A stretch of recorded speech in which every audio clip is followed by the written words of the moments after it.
The stones were not just hard, they were cruel. Every night her body pressed against them, her bones ached, and her skin grew colder than before. The cell was silent, except for the drip of water falling from the ceiling, counting the hours she suffered. She curled herself into a small ball, trying to protect her ribs from the sharp edges. But no matter how she moved, the pain was always there. 16 nights she had endured it. 16 endless nights of cold stone pressing into her back, her arms, her legs, and her heart.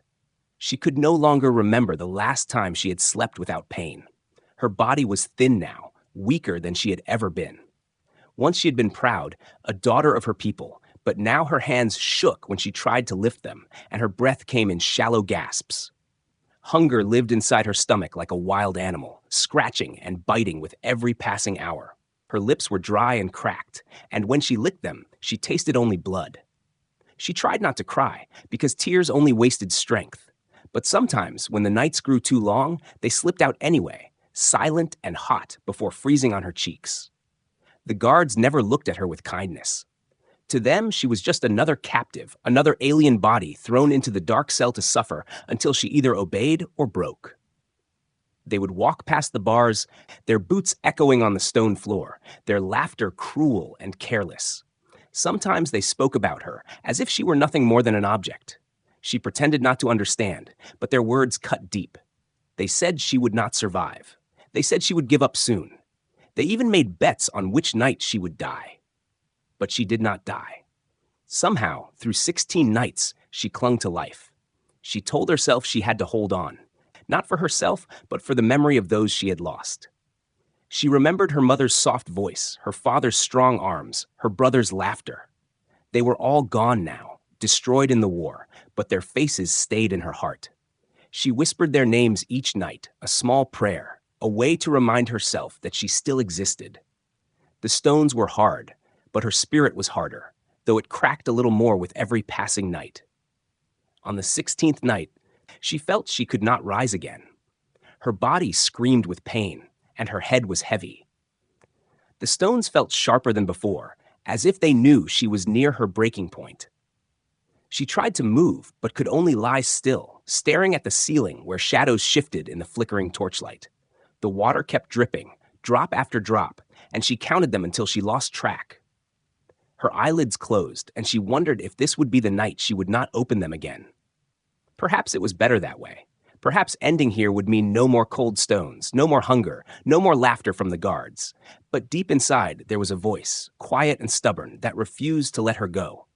It told her to wait, to survive just one more night, even if she thought she could not. She listened, though her body begged her to stop. She whispered to herself, "One more night, just one more." She repeated it like a spell, clinging to the words with the last strength she had. The torchlight dimmed, and silence grew deeper. The cell was heavy with hopelessness, but her ears caught something new. Footsteps, heavy, slow, different from the guards who usually hurried past. These footsteps stopped right outside her cell. She forced her eyes open, and through the blur of exhaustion, she saw him, a human, taller than the others, standing in silence as if studying her. His face was not twisted with cruelty, not painted with mocking smiles. Instead, there was something else there, something she had not seen in many nights. Pity, maybe even concern. She blinked, wondering if she was dreaming. 16 nights of stone had made her see strange things before. Shadows that looked like faces, whispers that were only in her mind. But this felt real. His eyes followed her trembling frame, the bruises on her arms, the way her lips struggled to form words. For a long moment, he said nothing, and she feared he would turn away. That was what humans did. They turned away. They left her to suffer. But he did not leave. His hand touched the iron bars, and the sound of keys rattled softly in the air. Her heart thumped, weak but fast. What was he doing? Why would a human open the cell? Fear filled her first, sharp and cold, but then, underneath, there was something else. Hope. A fragile, dangerous hope she had not dared to feel in 16 nights. The stones beneath her seemed to fade for a moment, as if they knew their hold on her might finally be broken. She closed her eyes again, her body shaking, not from the cold this time, but from the thought that maybe, just maybe, her suffering was about to change. She had no strength left to move, But inside, her spirit stirred, reaching toward the sound of the human's footsteps, the jingle of keys, and the strange warmth in his voice when he finally spoke. 16 nights she had suffered, 16 nights of cruel stone, and on the 17th, something new was coming, something she could not yet understand, but something her heart had secretly been waiting for. The sound of the lock opening echoed through the cold corridor, and she could not believe it. The iron bars creaked, and for the first time in 16 nights, the gate to her cell moved. Her heart pounded wildly inside her weak chest. She wanted to sit up, to crawl backward, but her body was too tired. She only managed to turn her head and stare at the human stepping inside. His shadow stretched across the floor, long and heavy, but his eyes did not hold the same cruelty as the guards. He bent down slightly, and his voice came low, steady, and firm. "You cannot survive another night on these stones." She blinked in shock. His words were not commands, not threats. They sounded almost like a warning, as if he cared. But how could that be? Humans never cared for her kind. She shook her head weakly, whispering, "Why? Why do you speak to me?" Her throat was dry, the words scraping out like broken glass. The human reached out his hand toward her. She froze. Memories of pain, of being struck and mocked, returned to her mind. She flinched back, pressing against the wall, though her bones screamed from the movement. He paused, letting her see that his hand carried no weapon, only an open palm. His voice softened. "I won't hurt you. Come with me." Her eyes narrowed in suspicion. It had to be a trick. No human would open her cage for kindness. She waited for the cruel laughter to follow, but none came. Instead, his hand remained steady, patient. She hesitated for a long moment, her body trembling from fear and weakness. Finally, she forced her hand to move, just slightly, until her cold fingers touched his warm skin. The difference was shocking. His touch was not rough or punishing. It was gentle. With surprising strength, he helped her rise. Her legs wobbled, almost too weak to hold her, and she leaned against him without meaning to. For a second, she expected him to push her away in disgust, but he did not. He steadied her, guiding her out of the cell step by step. The corridor outside smelled of metal and smoke, but at least it was not the suffocating stink of her cage. They walked in silence, only the sound of their footsteps echoing in the narrow hall. She could feel the stares of other soldiers, but strangely, no one stopped them. Maybe it was his rank, maybe it was the strange power in his calm stride. Her mind spun with questions she dared not ask. Where was he taking her? Why had he chosen her, out of all the broken ones lying in cages? At last, he pushed open a heavy door, and she blinked at the sight inside. It was a small room, dimly lit, but compared to her cell, it looked like another world. There was a chair, a table with a few tools, and most importantly, there was a bed. A real bed with a soft blanket spread neatly across it. She stared at it as if it were a dream. For 16 nights she had felt nothing but sharp stone, but here was a place made for rest, for warmth. The human guided her to the edge of the bed and then stepped back, giving her space. "Sit," he said quietly. She looked at him with wide, fearful eyes. "Why? Why would you do this?"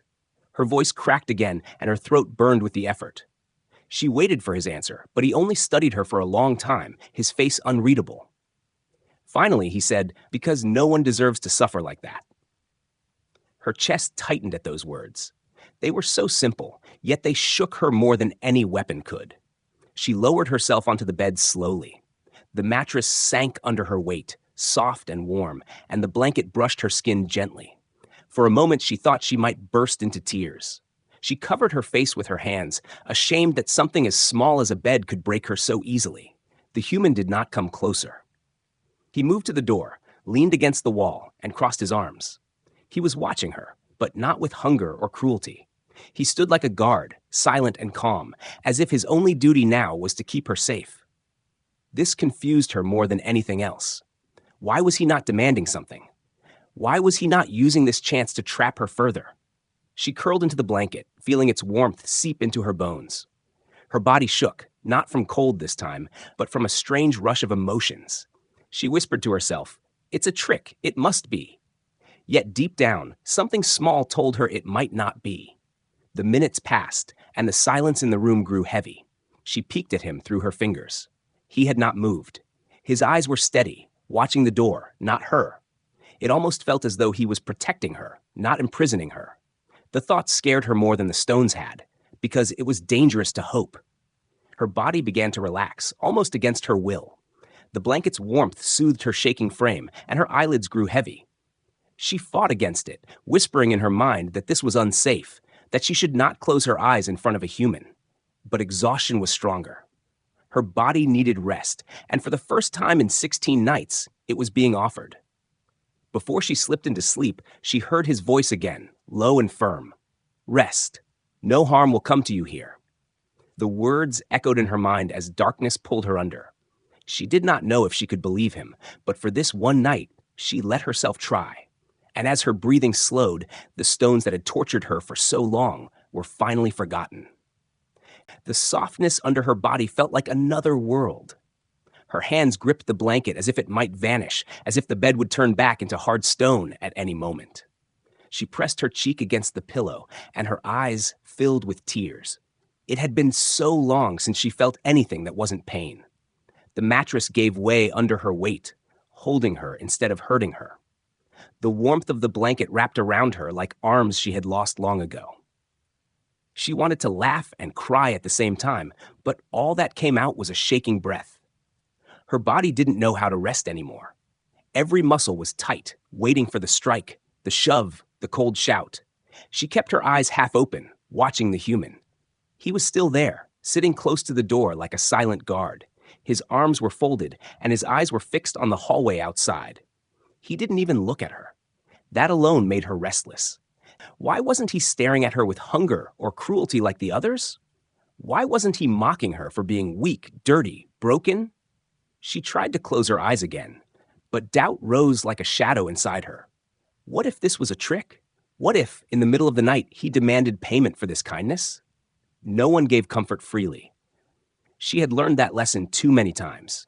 Her chest tightened, and she gripped the blanket tighter. But then she remembered the way his hand had held hers, steady and calm, not forcing, not dragging. That memory was strange, a small spark against the darkness in her mind. Her body trembled without control. He noticed.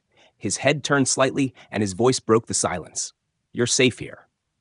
Just 3 words, but they reached her in a way nothing else had. Safe. The word was heavy, almost impossible to believe. She wanted to argue, to tell him that safety did not exist for her kind, but the softness beneath her told another story. The stones were gone. For this moment, at least, she was not suffering. She pulled the blanket over her shoulders, covering herself fully, hiding her face. The warmth was almost too much after the endless cold. She bit her lip to stop the sob rising in her throat, but a small sound escaped anyway. She hated that he might hear her weakness. Yet when she peeked out, he had not moved closer. He simply sat there, guarding the door, his eyes steady. Slowly, her mind drifted toward sleep. But sleep did not come easily. Every sound startled her, the wind rattling the small window, the distant voices of soldiers, the heavy footsteps echoing in the hall. Each time, her heart jumped in fear. Each time she peeked at him, and each time he was still there, still calm, still watching the door as though he stood between her and the world. Her breathing slowed, her body finally surrendering to the comfort it had long been denied. As she drifted, memories rose unbidden. She remembered lying with her family under soft furs, listening to stories, feeling warmth and love. For a painful moment, she thought she had returned there. But then the image of fire and screams shattered the dream, and her eyes shot open. Sweat covered her skin, though the room was cool. She gasped, afraid the nightmare was real again. The human shifted slightly, glancing at her. Nightmare? His tone was not sharp, not mocking, only calm, as if he had asked this question many times before. She nodded faintly, ashamed, not trusting her voice. He didn't press further. He only leaned back again and said, "Sleep. I'll watch." She turned her face into the pillow, closing her eyes once more. She didn't know why, but his words worked like a shield in her mind. Her heartbeat slowed, and the shadows in her dreams grew weaker. This time, when she slipped into sleep, she did not wake screaming. Hours passed, and the room stayed quiet except for the sound of her soft breathing. Her body, broken by stone and hunger, finally rested. The human never moved from his place near the door. He stayed awake, alert, as though the duty of guarding her life had become his own choice. The flickering light dimmed. The night stretched long, but he did not leave her side. When she finally stirred again, weak dawn light slipped through the window. She opened her eyes slowly, feeling the softness beneath her and the warmth around her. For the first time in 16 nights, her body did not scream with pain when she moved.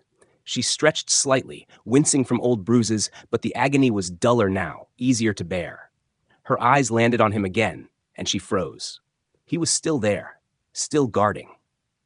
She pushed herself up slowly, sitting on the edge of the bed. He noticed and spoke in his quiet voice. "Did you rest?" She looked at him, uncertain of what to say. Part of her wanted to lie, to keep her walls strong, but the truth slipped out before she could stop it. "Yes."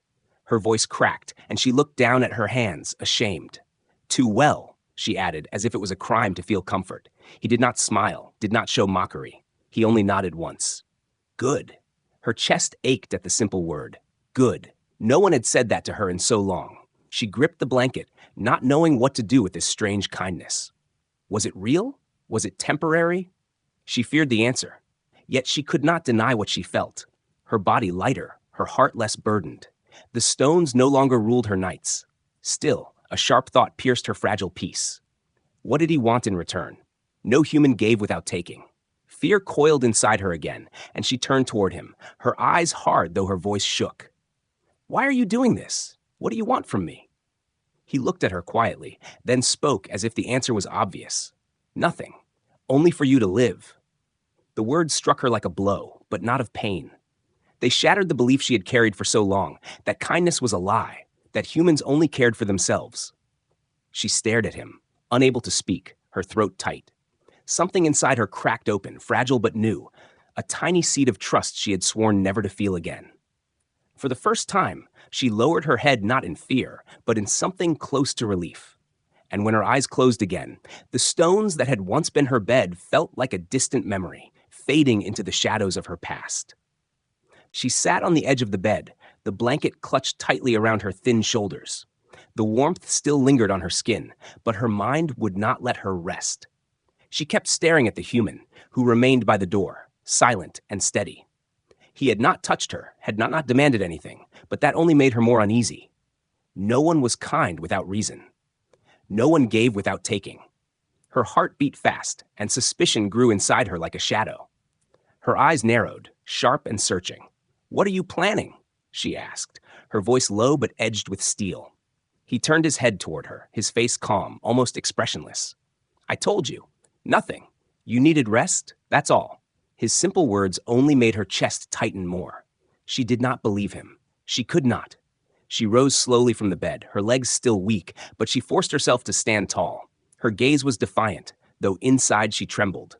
"Humans don't help for free," she said bitterly. "You always want something, so tell me, what is it? My obedience? My body? My silence?" Her words cut like knives, and for a moment she waited for anger to flash in his eyes, for him to show the truth she expected. But he didn't. His jaw tightened slightly, but his voice remained calm. "I don't want those things." He looked at her as if her accusations didn't wound him, but his eyes held a weight she couldn't name. She stepped closer, daring him to break. "Then why? Why take me from the stones? Why give me this bed? Why watch me all night as if my life mattered?" Her voice shook, rising with every word until it broke into a cry. "It doesn't make sense!" Silence filled the room after her outburst. She stood there, breathing heavily, waiting for him to show his true face. But he only let the silence settle before speaking again. "Because it was wrong to leave you there." The words were too simple, too clean, and they made her feel as if the ground beneath her had vanished. She wrapped the blanket tighter, shaking her head. "You lie," she whispered. "Humans don't see right or wrong when it comes to us. They see victory and defeat. They see tools and enemies. That's all." He leaned forward slightly, his voice firmer now. "I see someone suffering. I couldn't walk away." His tone carried no hesitation, no trembling, only truth. But truth was something she no longer knew how to trust. She turned away, unable to look at him, her throat burning with unshed tears. Her mind filled with memories, humans in armor, humans with weapons, humans who had dragged her people from their homes. She remembered begging once, long ago, for mercy and receiving only laughter. She remembered being promised safety by another soldier, only to be betrayed. The scars on her back, the pain in her bones, were all proof that kindness was a mask. And now here was another mask, calm and soft-spoken. She wanted to rip it away, to see the monster she was sure lurked beneath. The human rose from his place near the door and stepped toward her. She stiffened, her hands tightening around the blanket like a shield. But he stopped before reaching her, keeping a space between them, his voice lowered, steady but carrying weight. I won't force you to believe me, but I won't hurt you either. Not tonight, not tomorrow. That is my promise. Promises. She almost laughed at the word. Promises were chains. Promises were broken as easily as glass. Yet there was something in his tone that silenced her mocking thoughts. His eyes did not shift away, did not dart with guilt. They held hers, steady and unflinching. She wanted to look away, but she couldn't. Her knees weakened, and she sat back down on the bed. She buried her face in her hands, whispering, I can't trust you. I can't trust anyone. Her voice cracked, the confession spilling out like a wound. The human did not step closer, did not try to pull her hands away. He only said, then don't. Just rest. Trust can come later, if it ever does. For now, breathe, live. Those words struck her differently. He was not asking her to trust. He was not demanding belief. He was giving her permission to keep her guard, to stay broken if she needed. No one had ever done that. Everyone else had demanded something. Loyalty, silence, surrender. He demanded nothing. That terrified her more than cruelty ever could. She lowered her hands and looked at him again. He had returned to his place by the door, as if his presence there was enough. She wrapped herself tighter in the blanket, her heart pounding in confusion. Every piece of her told her to keep hating him, to keep her defenses sharp. Yet a small, dangerous thought crept in. What if he meant it? What if for once a human was telling the truth? The thought made her chest ache. It was easier to believe in pain, easier to live with hate. But hope? Hope was a blade sharper than any knife. Still, she could not stop it from cutting through her. She lay back down slowly, her eyes never leaving him. The silence stretched long again, broken only by the sound of her breathing and the faint hum of the lamps. She tried to fight sleep, but exhaustion pulled at her once more. Her eyes closed, even as her mind whispered warnings. She told herself she would stay awake, that she would not give him the chance to betray her. But her body betrayed her instead, dragging her into dreams. Before she fell fully into sleep, she thought she heard his voice, soft as a whisper. You don't have to trust me now. Just survive. The words followed her into the darkness, tangled with her doubt, her fear, and the faint spark of something she didn't want to admit, belief. The nights passed slowly, yet they were no longer filled with the same torment as before. Each evening she found herself lying on the human's bed, the blanket pulled close around her thin frame. At first she resisted, telling herself she should not accept it, that it was dangerous to grow used to comfort. But her body, weak and broken from the stones, betrayed her. The softness called to her every night, and she could not deny the relief it gave. He never shared the bed with her. That was the strangest part. She had expected him to demand space, to claim something in return for his kindness. But he never did. He stayed near the door, sitting with his back against the wall, his weapon resting by his side. Sometimes she wondered if he ever slept at all. His eyes remained sharp, always watching, not her, but the hallway beyond. He guarded her like a soldier on duty, not like a captor watching a prize. This silent protection confused her more than anything else. She tested him in small ways, waiting for him to slip. One night, she pretended to cry loudly, expecting him to mock her or tell her to stop. Instead, he didn't move, didn't speak, only glanced once to make sure she wasn't in pain. Another night, she refused the blanket and shivered violently in the cold, thinking he would throw it back at her in anger. Instead, he quietly stood, walked over, and placed it over her shoulders without a word before returning to his place. The more he did nothing, the more restless she became. But slowly, against her will, she began to feel something different when he was near. Safety. It was a dangerous word, a dangerous feeling, but she could not ignore it. Each night, when shadows crept across the walls, when the distant sounds of soldiers laughing or shouting filled the halls, she felt less afraid knowing he was there. His presence was like a barrier between her and the cruel world outside. One night, the storm arrived. The wind howled like a beast outside the small window. Rain lashed against the walls, and thunder cracked so loudly that the whole room shook. She woke with a start, her heart pounding wildly. Memories of destruction filled her mind, her home burning, screams in the night, chaos and terror. She curled into herself, clutching the blanket, her body shaking uncontrollably. Lightning flashed, casting the room in sharp, frightening shadows. Her breath came in quick gasps, her chest tight as panic clawed at her. She glanced at him in the corner. He was awake, of course, his face calm in the flickering light. Their eyes met, and she felt both ashamed and desperate. She wanted to appear strong, but in that moment she was nothing but fragile fear. He didn't speak. He didn't rise or reach for her. Instead, he shifted slightly, placing one hand down on the floor beside him, close but not touching her. It was a small gesture, almost meaningless, but her eyes fixed on it. He was offering presence, not force. He was letting her choose. Her breathing slowed just a little. She inched toward the edge of the bed, staring at his hand on the floor. She did not reach out, but knowing it was there eased something inside her chest. She lowered her head back onto the pillow, eyes half closed, the storm still raging outside, but her fear lessened. For the first time, she felt she did not face the storm alone. Sleep came slowly, filled with fewer nightmares. When she woke the next morning, her first thought was of the hand he had placed near her. He hadn't moved it for hours. Her second thought was a question that frightened her more than the storm had. Why was he doing this? Day by day, her body began to heal. The bruises faded into dull marks. Her strength returned in small amounts. She could stand longer, walk a little without stumbling.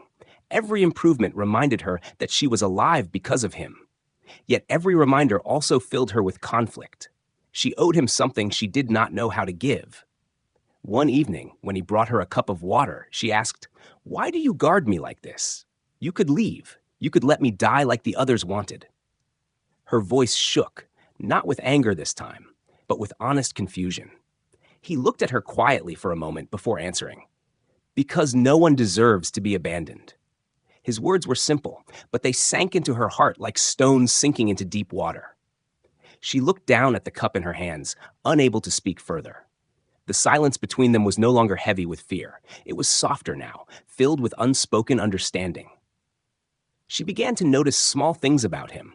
The way his shoulders stiffened at distant gunfire, the tiredness in his eyes he tried to hide, the calm way he always spoke when she panicked. These details unsettled her, because they painted him not as a monster, but as something she had never expected, human in more ways than one. That night, when the storm had passed and the air was clear, she lay in bed and whispered to herself, "I don't trust him, but I don't fear him either." The words felt strange on her tongue, yet they carried truth. She pulled the blanket tighter and closed her eyes, the image of his steady figure guarding the door the last thing she saw before sleep took her. She did not realize it yet, but something new had begun to grow between them. Not love, not yet, but a silent bond. It was built on small gestures, on quiet nights, on the space between fear and comfort. It was fragile, easily broken, but it was real. And for someone who had slept 16 nights on hard stones, that bond was more precious than any treasure. The whispers began before she even noticed. Soldiers passing by his quarters spoke in low voices, but the words carried through the walls. They were talking about her. She could hear their cruel laughter, their mocking tones, and the sharp edge of suspicion. They knew a human was hiding an alien in his room. They knew he was protecting her. Her hands tightened around the blanket as fear crawled up her spine. She had seen what humans did to their own kind when they broke rules. Punishment was harsh, and loyalty to outsiders was considered betrayal. She turned her head to look at him. He sat by the door as always, calm, as though nothing troubled him. But the lines on his face were deeper that night, his eyes shadowed with something heavier than usual. Then came the voice of the commander. It was louder, harsher, carrying authority that made the walls seem to shake. "You've been warned," he said, his tone sharp. "That creature is not worth your career, not worth your life. Do your duty. Leave her where she belongs." The words stabbed into her chest, each one cutting deeper than the last. She wanted to vanish, to disappear, because she realized something terrible. She was putting him in danger. When the commander's footsteps faded, she sat up quickly, her heart racing. She pulled the blanket off and stood on trembling legs. He looked at her immediately. "What are you doing?" he asked, his voice calm but edged with concern. She shook her head, panic in her eyes. "I can't stay here. They'll punish you. They'll call you a traitor because of me. I won't be the reason you fall." Her words came out fast, broken, desperate. She moved toward the door, her steps weak but determined. He stood, blocking her path with a firm presence. His eyes met hers, steady and unshaken. "You're not going anywhere," he said quietly. She pushed against him with what little strength she had, her fists beating against his chest. "Let me go. You don't understand. They'll hurt you because of me. They'll kill you." Her voice cracked, full of fear. She was shaking, not from the cold, but from the thought of losing the only person who had shown her kindness. But he didn't move. He caught her wrists gently but firmly, stopping her desperate struggle. His eyes burned with a fierce light she had not seen before. "Listen to me," he said, his voice low but unyielding. "I don't care what they say. I don't care what they do. You are not leaving this room, not alone." The words struck her harder than any blow. She froze, staring at him with wide eyes. No one had ever said something like that for her. No one had ever chosen her safety over their own. Her throat tightened, and tears blurred her vision. "Why?" she whispered, her voice breaking. "Why risk everything? For me?" He didn't answer right away. He released her wrist slowly and placed his hand lightly on her shoulder. The touch was steady, warm, reassuring. "Because I won't stand by and watch someone suffer when I can stop it," he said. "Because you deserve more than stones and pain." Her chest ached at his words, a deep ache that was almost unbearable. She wanted to argue, to tell him he was a fool, that no human should risk his life for her. But the words refused to come. All she could do was lower her head, tears falling freely. Her fists unclenched, and she let herself lean against him, her body trembling with emotions too heavy to carry alone. For the first time, she felt the weight of his resolve. It wasn't just pity or kindness. It was a choice, a dangerous one, but he had made it without hesitation. He had chosen to protect her, no matter the cost. That night, silence filled the room heavier than ever before. She lay on the bed, staring at the ceiling, unable to close her eyes. Every whisper from the hallway felt like a blade pressing against them both. Every creak of boots on stone made her heart jump. She feared the door would burst open, soldiers storming in to drag her away and punish him for his defiance. But when she looked toward the door, he was there as always, his figure calm, his eyes steady. She whispered into the quiet, her voice barely audible. "You'll lose everything." He turned his head slightly, and for the first time, she saw a faint, tired smile on his lips. "Maybe," he said, "but not you." Her breath caught in her throat. Those words echoed inside her, louder than the storm outside, louder than the commander's threats. She pulled the blanket over her face, trying to hide the tears that would not stop. She wanted to hate him for being so foolish, but she couldn't. She wanted to run to save him, but she couldn't. All she could do was stay, torn between fear and the fragile comfort of knowing at last refused to abandon her. The hours dragged on, and sleep came only in fragments. When she finally closed her eyes, her dreams were not of stones or chains, but of standing beside him in a place where no one could command them, no one could separate them. It was only a dream, but it burned brighter than the darkness she had carried for so long. She woke before dawn, the faint light painting the room in soft shades. He was still at the door, still watching, as if he had not moved all night. Her heart squeezed painfully at the sight. He was risking everything, his name, his duty, maybe even his life. Yet he did not look regretful. He looked certain. She pressed her hand to her chest, whispering to herself words she could not dare say aloud. Why him? Why now? She did not yet understand what was growing inside her. It was not trust, not fully. It was not love, not yet. But it was something stronger than fear, something she had thought she would never feel again. And though danger was closing in, though the commander's threats still hung in the air, she knew one thing clearly. She would not leave his side. Not now, not ever. The tension in the air grew heavier with each passing hour. Rumors spread like fire through the camp, and soon everyone knew that a human soldier was hiding an alien girl. The whispers became open stares. The stares turned into muttered insults, and finally, the commander himself came.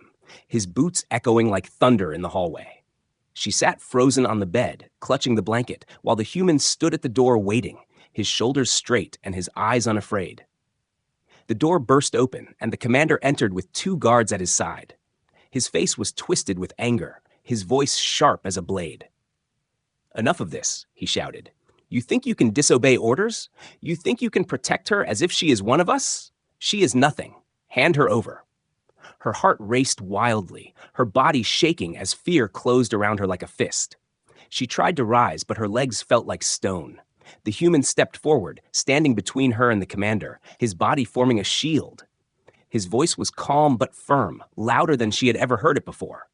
"No, she stays here." The commander's eyes narrowed. "Do you understand what you are saying?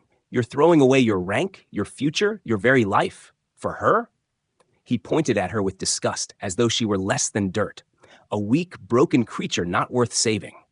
His words pierced her like arrows, but the human didn't flinch. He answered with steady conviction, his voice carrying through the room. "She's worth more than you will ever see, and I will not let you take her." The guards shifted nervously, their hands gripping their weapons. The air was thick with the threat of violence. She pressed her hands to her mouth, holding back a sob. No one had ever spoken for her like this. No one had ever stood so openly against their own kind for her sake. The commander's face turned red with fury. "Traitor," he hissed. "You've lost your mind. Step aside, or I'll have you executed with her." The human didn't move. His stance was unshakable, his eyes locked on the commander's. The silence stretched long, filled with the weight of his defiance. Finally, she could not hold back. She rose from the bed, her legs trembling, but her voice surprisingly strong. "Stop," she cried. All eyes turned to her. She swallowed hard, fear burning her throat, but she forced the words out. "If I must die, I'll die beside him." Her declaration stunned the room into silence. Even the commander's expression faltered for a brief moment. She stepped closer to the human, her small hand reaching out to grasp his. Her fingers trembled, but she held on tightly, clinging to the one person who had given her hope. She raised her chin, her eyes wet with tears but steady with resolve. "I won't go back to the stones. I won't go back to the darkness. If he stands, I stand with him." The commander's jaw clenched. His anger was boiling, but something in her words, in the sight of a fragile alien girl standing so boldly beside a human soldier, made even the guards hesitate. They exchanged uneasy glances, their hands loosening on their weapons. The silence grew thicker until it felt as if the very walls were holding their breath. The human's hand squeezed hers gently, steadying her. His voice was calm, but carried a strength that shook the air. "You heard her. She's under my protection now. If you want her, you'll have to go through me." The commander's face twisted in rage, but he saw the uncertainty in his men's eyes. He realized that forcing this fight here could split his own soldiers, could cause chaos he was not ready for. With a final glare, he spat on the floor. "You'll regret this," he growled. "Both of you." Then he turned sharply and stormed out, the guards following reluctantly. The door slammed shut, and silence filled the room again. Her heart was still pounding, her knees ready to give out, but she held on to his hand tightly, unwilling to let go. Tears spilled freely down her face, and she whispered through broken sobs, "Why did you do that? Why risk everything?" He looked down at her, his expression softer now, though his eyes still burned with the fire of his choice. "Because you deserve to live. Because no one should suffer like you did. And because I couldn't stand by and do nothing." Her chest tightened, and she pressed her forehead against his arm, overwhelmed by emotions she could no longer control. She wanted to thank him, to say words that could carry the weight of what he had done, but none existed. All she could do was hold on to him, as if letting go would mean falling back into the darkness forever. That night, she did not sleep on the bed alone. She asked him to sit closer, and he did, resting against the wall beside her while she lay wrapped in the blanket. The storm inside her heart was still there, but his presence calmed it. She closed her eyes, not because she trusted the world, but because she trusted him. For 16 nights she had suffered on cold, merciless stones, abandoned and forgotten. On the 17th night, she had found warmth, not just in the blanket or the bed, but in the hand that refused to let her go. She knew danger still surrounded them, that tomorrow might bring punishment or worse. But for that night, she felt alive. For that night, she felt safe. And as she drifted into sleep, holding onto his hand, she understood something she had never believed before. Sometimes, even in the darkest places, a single human choice could change everything.